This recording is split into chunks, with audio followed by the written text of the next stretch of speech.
গরু ছাগলের ভুঁড়ি খাওয়া কি জায়েজ আছে? সালাতে অলসতা আসলে করণীয় কি? নামাজে ডান পা নড়ে গেলে নামাজের কোনো অসুবিধা হবে কি? জর্দা দিয়ে পান খেলে কি ওযু নষ্ট হয়ে যাবে? হজ করতে যাওয়ার আগে আত্মীয় স্বজনদের বলে যাওয়া কি জরুরি? না বলে গেলে কি আমার হজ হবে না? বাথরুমে বিসমিল্লাহ বলা যায় না, কিন্তু যখন গোসল ফরজ হয় তখন তো বাথরুমে গোসল করতে হয়, সেক্ষেত্রে করণীয় কি? আমি ব্যাংকে ডিপিএস করি নাই এবং সেভিংস অ্যাকাউন্ট করেছি, তাতেও আমাকে বছরের শেষ দিন কিছু সুদ দেয়, এটা খাওয়া কি ঠিক হবে? পার্লারে রূপচর্চা বা ফেসিয়াল করা যাবে কিনা? ওযু করে ক্রিম ব্যবহার করা যাবে কিনা? বাচ্চার স্কুলে ভর্তি করাতে গেলে বয়স কমানো কি গুনাহ হবে? নামাজ পড়া অবস্থায় যদি ধাতু বের হয় তাহলে এর বিধান কি হবে? হুজুর পর্নো ভিডিও থেকে বাঁচার উপায় কি? বাইরে ঠিকঠাক পর্দা করা যায়, কিন্তু বাসায় বা কোনো অনুষ্ঠানে বেড়াতে গেলে মাহরাম মেনটেন করা যায় না, সেক্ষেত্রে করণীয় কি? চলুন তাহলে আর বিলম্ব না করে আপনাদের প্রশ্নের উত্তর দেওয়ার আলোকিত ভূমিকা আমরা প্রবেশ করি। তানিয়া খান আপনি লিখেছেন বাথরুমে বিসমিল্লাহ বলা যায় না, কিন্তু যখন গোসল ফরজ হয় তখন তো বাথরুমে গোসল করতে হয়, সেক্ষেত্রে করণীয় কি? বাইরে থেকে বিসমিল্লাহ বলে প্রবেশ করবেন, অথবা বাথরুমের ভিতরে গিয়ে যখন ওযুর মতো করে শুরু করবেন গোসল, তখন আপনি মনে মনে বিসমিল্লাহ বলে তারপর বাথরুমে আপনি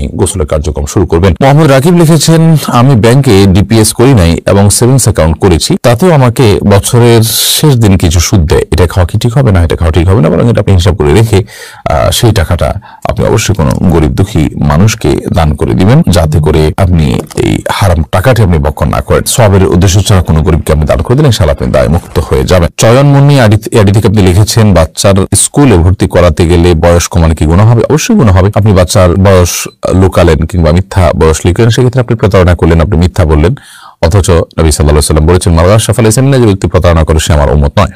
বিধায় এই কাজ করা কোনো অবস্থাতে জায়েজ হবে না। আপনার বাচ্চার জীবনের শুরুতে একটা মিথ্যার উপরে তাকে দাঁড় করিয়ে দিবেন, সেটি অবশ্যই খুবই নিন্দনীয় এবং ঘৃত কাজ। আপনার বাচ্চা থেকে আপনি ভালো কিছু কিভাবে আশা করবেন যে বাচ্চার শুরুতে আপনি মন্দ এবং একটা গুনাহ এটা দিয়ে আপনি শুরু করছেন। হাসান রহমান আপনি লিখেছেন নামাজ পড়া অবস্থায় যদি ধাতু বের হয় তাহলে এর বিধান কি হবে? নামাজ পড়া অবস্থায় যদি আপনার শরীর থেকে এরকম কিছু বের হয় তাহলে সেক্ষেত্রে সালাত ভঙ্গ হয়ে যাবে এবং পরবর্তীতে আপনি পবিত্র হয়ে পুনরায় সেই সালাত আদায় করবেন। আর যদি আপনার প্রায় এরকম বের হয় বা অনবরত বের হতে থাকে কিংবা একটু চাপের কারণে বের হয়, বিশেষ করে অনবরত যাতে বের হতে থাকে তারা তো মাজুর, তাহলে সে সালাত অবস্থায় কন্টিনিউ করে নিয়ে যাবে।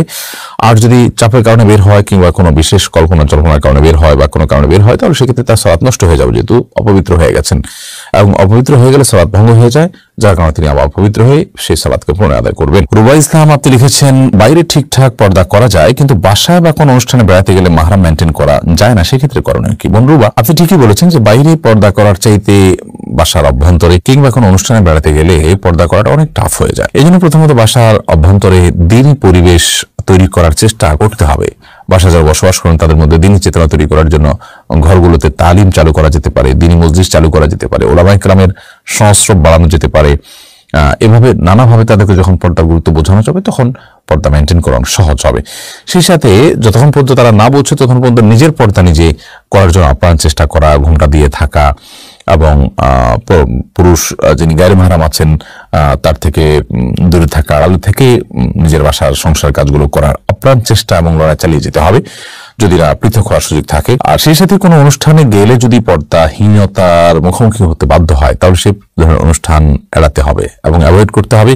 আর যদি কোথাও গিয়ে নিজের পর্দা মেনটেন করার সুযোগ থাকে, আপ্রাণ লড়াই করে চেষ্টা করে যদি মেনটেন করা যায় তাহলে সেটি করা যেতে পারে। রমজান বিপ্লব আপনি লিখেছেন জর্দা দিয়ে পান খেলে কি ওযু নষ্ট হয়ে যাবে? না, জর্দা দিয়ে পান খেলে ওযু নষ্ট হবে না, তবে অনেকগুলো জর্দা আছে যেগুলোতে তামাক থাকে, যেগুলো নেশা জাতীয়, সেগুলো একজন মুসলমানের জন্য খাওয়া উচিত নয়। তবে যেটা সুঘ্রাণের জন্য, শুধু মুখের সুগন্ধি তৈরির জন্য জর্দা, সেটি খাওয়া যেতে পারে। এরপরে মাহফুজা মুক্তা আপনি লিখেছেন পার্লারে রূপচর্চা বা ফেসিয়াল করা যাবে কিনা? রূপচর্চা করা যেতে পারে শরিয়ার সীমার মধ্যে থেকে। আপনি ব্রু প্লাক করলেন না, আপনি হারাম কোনো কিছু করলেন না, শরীয়তের সীমার মধ্যে থেকে আপনি রূপচর্চা করলেন, মেহেদি লাগালেন, বা শরীরে যদি কোনো প্রকার মেকআপ করাতে হয় সেই মেকআপের কারণে যদি কোনো প্রলেপ তৈরি না হয় যার কারণে ওযুতে কোনো অসুবিধা হবে, তাহলে কোনো অসুবিধা নেই। আর যদি প্রলেপ তৈরি করেন, ধরুন মাসিক অবস্থায় কর্মী এটা করলেন, তার এখন সালাত ফরজ নয়, অতএব তিনি এটা করতে পারেন। এক কথা শরীয়তের কোনো বিধান যদি লঙ্ঘন না হয় তাহলে সেক্ষেত্রে রূপচর্চা বা ফেসিয়াল করাতে কোনো অসুবিধা নাই। এরপরে রোকসানা পারভীন আপনি লিখেছেন সালাতে অলসতা আসলে করণীয় কি? সালাতে যদি অলসতা আসে তাহলে সেক্ষেত্রে আমাদের যেটি করতে হবে যে সালাতের আগ্রহ বাড়ানোর জন্য, সালাতে মনোযোগিতা বাড়ানোর জন্য সালাতের গুরুত্ব বিষয়ক বিভিন্ন বক্তব্য আছে, শুনতে পারেন এবং সে সম্পর্কেই তো অনেকগুলো বই আছে, সেগুলো পড়তে পারেন এবং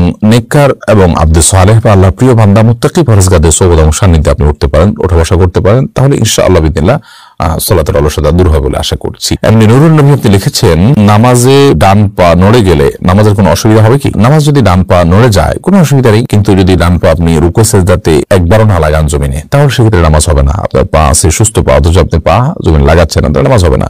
কারণ নবী করিম সাল্লাল্লাহু আলাইহি ওয়াসাল্লাম বলেছেন, উমিরতু আন আসজুদা আলা সাবআতি আযমিন, আমি 7টি অঙ্গের উপরে সিজদা করার জন্য নির্দেশ আমাকে দেওয়া হয়েছে, তার মধ্যে থেকে এই 2 পা এগুলো জমিনের সাথে লাগা থাকতে হবে। তবে সামান্য একটু এদিক সেদিক হয়ে গেল, একটু সময় জন্য উঠে গেল সামান্য, আবার আপনি জায়গা রেখে ফেলেন, তাতে কোনো অসুবিধা হবে না। তানজিল আপনি লিখেছেন, পর্দা করার পর বেশিক্ষণ থাকলে আমার শারীরিক সমস্যার কারণে মাথা গরম হয়ে যায় এবং শ্বাসকষ্ট হয়, এবং এই অবস্থাকে আমি মুখ খোলা রাখতে পারবো? দেখুন, আপনি যদি পুরুষদের মধ্যে থাকেন তাহলে সেক্ষেত্রে আপনি প্রয়োজনে মুখের নেকাব খুলে ওড়নাকে টেনে দিয়ে আপনার মানে সৌন্দর্য যাতে অপ্রকাশিত থাকে এবং আবৃত থাকে সেই ব্যবস্থা করলেন, কিন্তু আবার মুখে নেকাব পড়লেন না, জাস্ট আপনি পর্দা টেনে দিলেন, এভাবে আপনি থাকতে পারেন, কোনো অসুবিধা নেই।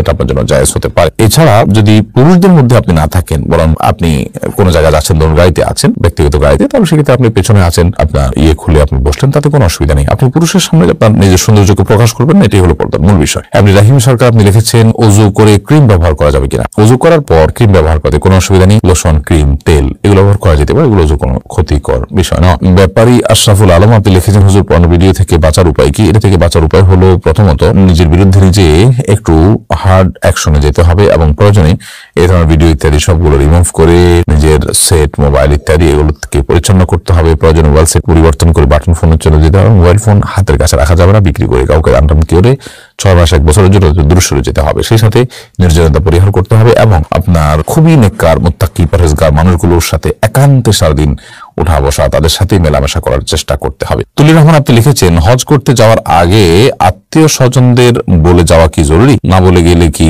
আমার হজ হবে না? হজ করতে যাওয়ার আগে আত্মীয় স্বজনদের বলে যাওয়ার কোনো বাধ্যবাধকতা বা আবশ্যকীয়তা নেই। আপনি হজ করতে যাচ্ছেন, এটা ডাকডোল পিটিয়ে পুরো এলাকার মানুষকে বলে যাওয়ার কিছুই নেই। এক সময় হজ করতে যাওয়াটা অনেক স্ট্রাগলের বিষয় ছিল, অনেক দীর্ঘ পথ পাড়ি দিয়ে যেতে হতো, নদী পথ ইত্যাদি।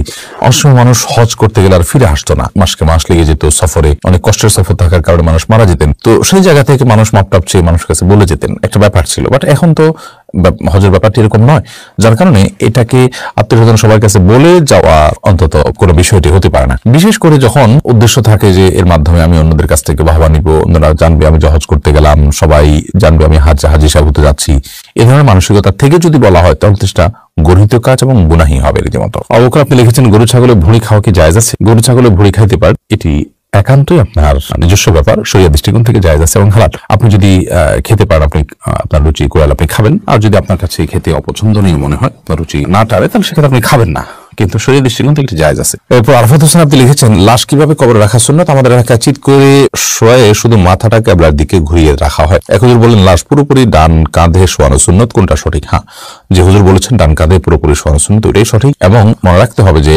কবর খনন করার ক্ষেত্রে আমাদেরকে সিন্ধুক কবর যেটি, সেটি খনন করতে হবে, যেটি ক্যাবলার দিকে সুড়ঙ্গের মতো থাকবে এবং সেটা পুরো লাশটা যেন ক্যাবলামুখী একটু কাত হয়ে থাকে সেই ব্যবস্থা করতে হবে। যদি কোনো কারণে সুড়ঙ্গ করা না যায় তাহলে সেক্ষেত্রে ঠিক কবরের মাঝামাঝি আরেকটা গর্ত করে ঠিক মাঝখানে গর্তের ভেতরে লাশকে রেখে তারপরে বাঁশ ইত্যাদি দিয়ে, চাটা ইত্যাদি দিয়ে তারপরে কবর দিবে। কিন্তু আপনার শুধুমাত্র কবরের মাঝখানে আপনি লাশ রেখে দিলেন, অথবা পূব পাশের ওয়ালে আপনার ক্যাবলামুখী করে, কিংবা দেহটাকে, মরদেহটাকে আকাশের দিকে ফিরিয়ে শুধু মুখটাকে আপনি ডান দিকে ফিরিয়ে রাখলেন, এটা জায়েজ নয়।